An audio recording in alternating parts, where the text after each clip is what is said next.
Hi, everybody. I just figured I would make a quick video to assist you with the topic six discussion question one.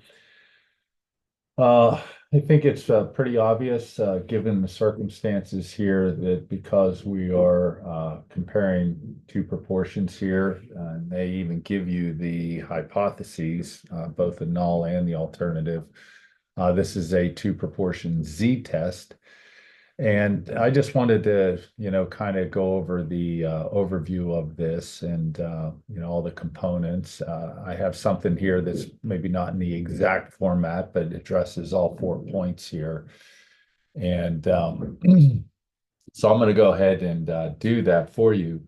Uh, so obviously, I'm not going to do the same example that or the same task that you're given, but I'm going to use one that's similar to it. And so this scenario basically is comparing, proportions of children in two different schools.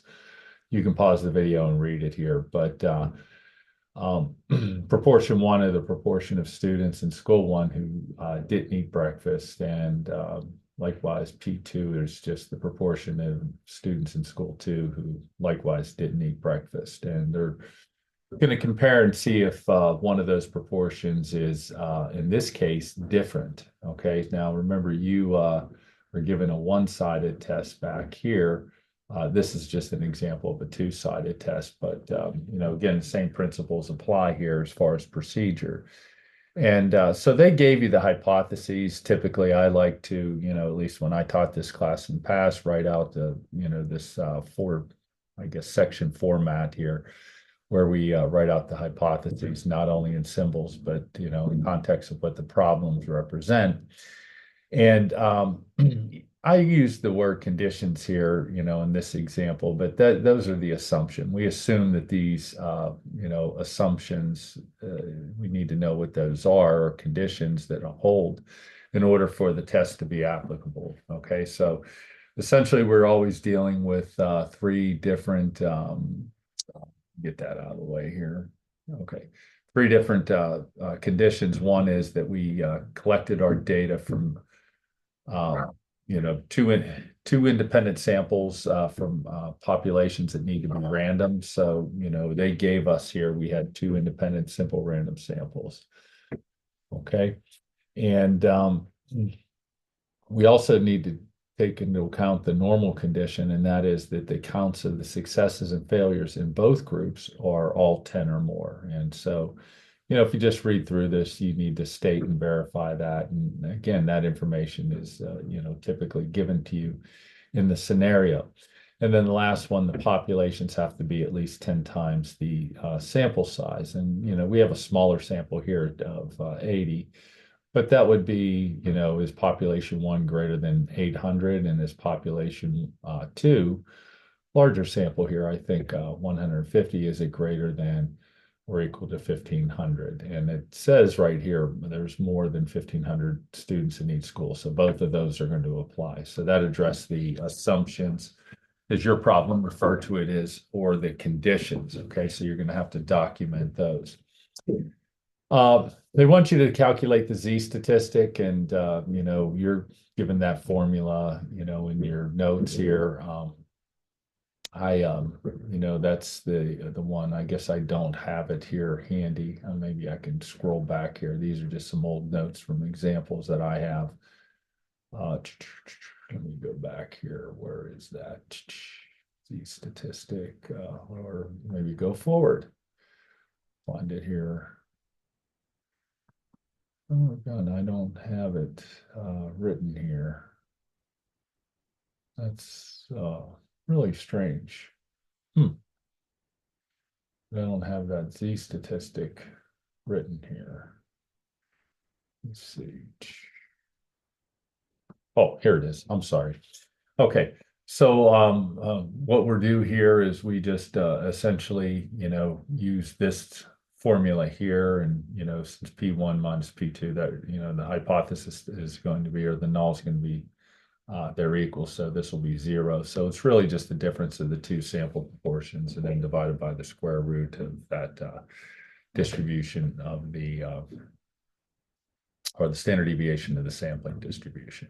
Okay, so that's the formula here. This will be 0. And like I said, most of the software that you use is going to have that in there anyway. So let me get back to my example here. Sorry about that. Okay, and so, when we do that, you find the Z statistic is 1.17. Okay, so since this is a two-sided test, and I just use two different methods here for the p-value. One is more or less the standard one where you just calculate the p-value with the software. And you can get this, like I said, in Stapplet. You can see here that I wanted outside the region of 1.17, and since it's two-sided, we also have to go outside a negative 1.17. When I set Stapplet up to do that, that's about 2.42.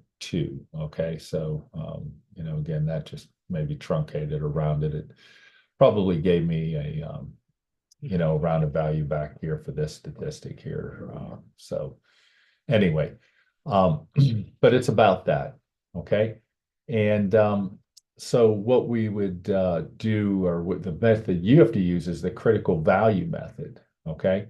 So they actually ask you to do two. One is that your alpha level is 0.01, and the other one, your alpha level is 0.10. Okay. So I'm going to do the one here for 0.05. And so all I need to do is since it's 0.05, get 0.05 in the tail so complement of that is going to be 95% in the middle. So I select this to be central 0.95, and gives me values of 1.96. What does that tell me? That tells me that my statistic, 1.17, is in here, right? And so if it was as big as 1.96, then, and beyond that, then my p-value would be less than 0.05, and I would know to reject it, okay? Since it's less than that, then obviously if you could see what the exact area here is about, again, 0.242. But I know since 1.17 is in here, then that area is going to be less than that. Okay. So, if I wanted to, mess around here, if I get into Stapplet and show you, let's say if my alpha was 0.01, then my area in between would be 0.99. And I would go ahead and calculate that value. So if my Z statistic was beyond 2.576 or negative 2.576, then I know my p-value would be less than 0.01. Again, the 1.17 is in here, okay? So, that would be for 0.01. And obviously for 0.0, like you're going to do, you would just put 0.9 in here. Okay, and those would be your critical values. And notice again, 1.17 is not in there, right? So I know my p-value has to be greater than 0.10, which again, we know it's 0.24. Now, if something weird was, let's say if I did go with an alpha of 0.30, which is never done, but just to show you, what it would look like if you rejected it, if I changed that to 0.70 and I calculated that value, notice now, that's like saying I had an alpha of 30% or 0.30. Well, now 1.17 is outside that range. Okay, so I know this white area is 0.3, right? So if that area, if my Z statistic was out here, then I know my p-value is less than 0.3.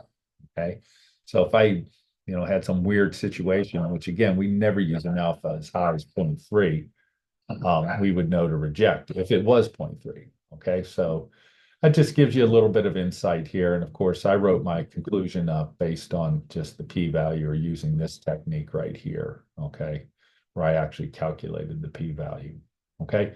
And I went over how to write, these up in other videos. So anyway, you would, in this case, if this were the problem you were doing and that was the significance level, again, I would look at this and I would say, since 1.17 is not greater than 1.96 or less than negative 1.96, I'm not going to reject it.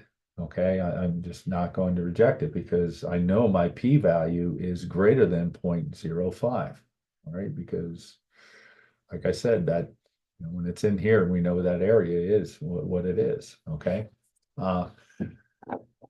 as we're looking over here. Okay, so, I hope this, example gives you some insight and kind of ties some things together and is able to help you put together a good post. Just make sure again, if we get back at that here, let me go back to that. Just make sure you address all four of these situations here, okay? And again, remember, this is P hat one and P hat two, and obviously